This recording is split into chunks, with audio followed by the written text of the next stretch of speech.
Hello दोस्तों, आज हम बात करेंगे यदि किसी व्यक्ति को एलर्जिक राइनाइटिस है यानी एलर्जी की वजह से जुकाम होता है बार बार, तो वैसे व्यक्ति को क्या क्या चीज़ों का ध्यान रखना चाहिए, क्या इंपॉर्टेंट टिप्स है जिसका उसको फॉलो करना चाहिए एलर्जिक राइनाइटिस से रोकथाम करने के लिए या इससे बचने के लिए।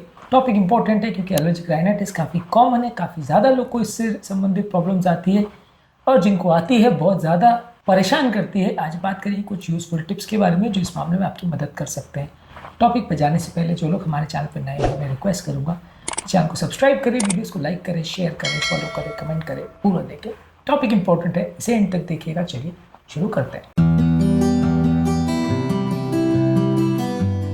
सबसे पहले जो भी ट्रिगरिंग फैक्टर्स है वो अवॉइड करिए। कई बार इस तरह के वातावरण में जब बहुत ज़्यादा पोलेन्स हो, खासकर मार्च और ऑटम में, जब पेड़ों से ये पोलन ग्रेन जिससे पेड़ अपने रिप्रोडक्शन करते हैं या एक दूर जगह से दूसरी जगह स्प्रेड करते हैं, ये पोलन ग्रेन जब वातावरण में रहते हैं तो अपने घर के खिड़की दरवाजे थोड़ा बंद रखिए। ये पोलन ग्रेन जब घर के अंदर वातावरण में आ जाते हैं तो आपको एलर्जी बढ़ा सकते हैं।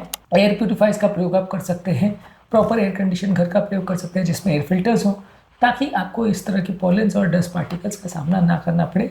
डस्ट में मौजूद कुछ जो माइट्स है ये भी आपको परेशान कर सकते हैं, कई बार धूल के साथ ही घर पे आ जाते हैं।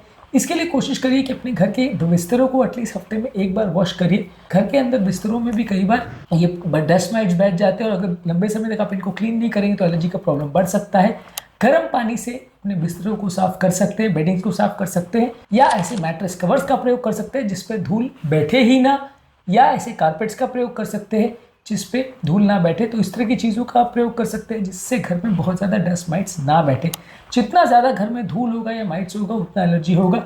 घर की साफ़ सफाई भी रेगुलर करिए। कई जगह पे जब हफ्तों तक महीनों तक सफाई नहीं होती तो ये डस्ट पार्टिकल्स बैठ जाते हैं धीरे धीरे करके, और जब कभी भी ये धूल उड़ती है या हवा एक चलती है तो साथ में डस्ट पार्टिकल्स को थोड़ा उड़ा देती है, तो इससे उनको एलर्जी की प्रॉब्लम बढ़ जाती है। तो रेगुलर साफ सफाई करेंगे तो ये डस्ट पार्टिकल्स इतना कॉमनली बैठेंगे नहीं। और साफ सफाई मतलब एक डीप क्लीनिंग जैसा, जिसमें सारे घर की जो चीज़ें हैं उसको प्रॉपरली क्लीन किया जाए और सारे जो खिड़की दरवाजे उनको क्लीन किया जाए, सारी चीज़ों पर जिस पर धूल बैठ सकती है सबको क्लीन किया जाए तो आपके लिए इफेक्टिव ज़्यादा होगा।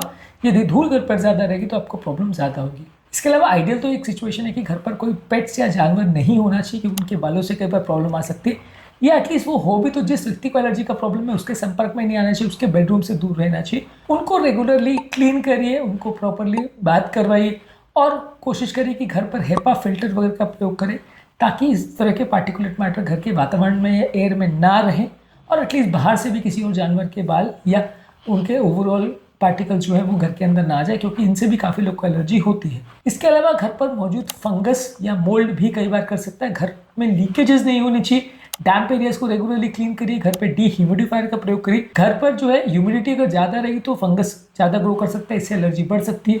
तो कई बार एयर ड्राई रहने से इस मामले में आपको फ़ायदा मिल सकता है। तो ह्यूमिडिफायर का प्रयोग आप कर सकते हैं यदि आपको मोल्ड या फंगस की वजह से प्रॉब्लम हो रही है।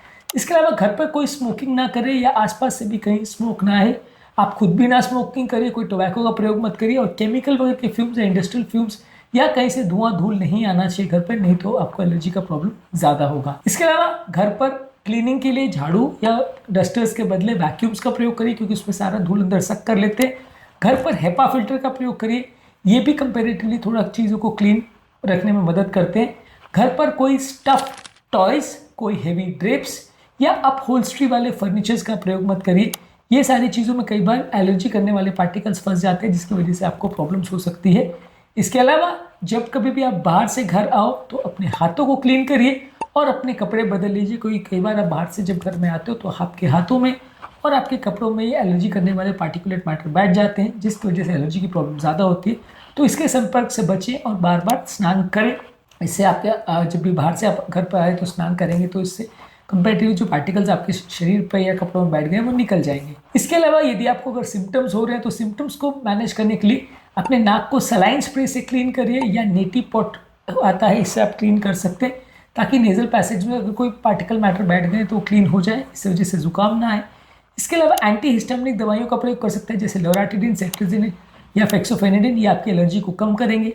कुछ डीकंजेस्टेंट यानी स्टफीनेस को कम करने के लिए ज़ैलोमेटाजोलिन या ऑक्सीमेटाजोलिन का प्रयोग कर सकते हैं। ये शॉर्ट टर्म आपके नाक में जो कंजेशन आ जाता है राइनाइटिस के पेशेंट में उसको कम करने में मदद करते हैं। इसके अलावा लॉन्ग एक्टिंग स्टेरॉइड्स का प्रयोग कर सकते हैं जैसे फ्लूटिकासोन, मोमेटाजोल, ये बॉडी का इन्फ्लेमेशन और सूजन को कम करते हैं। इनको रेगुलर यूज़ करने से एलर्जी की प्रॉब्लम को कम करने में मदद मिलेगी। इसके अलावा बॉडी की इम्यूनिटी को बढ़ाइए। एंटीऑक्सीडेंट्स और ओमेगा 3 फैटी एसिड्स और प्रोबायोटिक्स का प्रयोग करके बॉडी की एलर्जी करने वाली चीज़ों से खुद को बचाएं।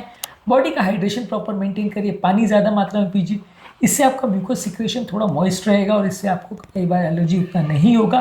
इसके अलावा रेगुलरली एक्सरसाइज करिए, इससे आपकी लंग फंक्शन और आपकी इम्यूनिटी बेटर रहेगी, आपका सर्कुलेशन बेटर रहेगा।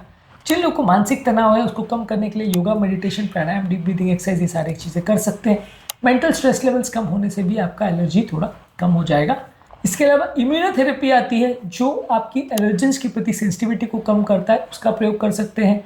कुछ मेडिसिन है जैसे एंटीहिस्टामिनिक, ग्लूकोट्राइन इनहिबिटर्स या कुछ बायोलॉजिकल मेडिसिन होती है, इनका प्रयोग कर सकते हैं, ये आपकी एलर्जी को कम कर सकते हैं।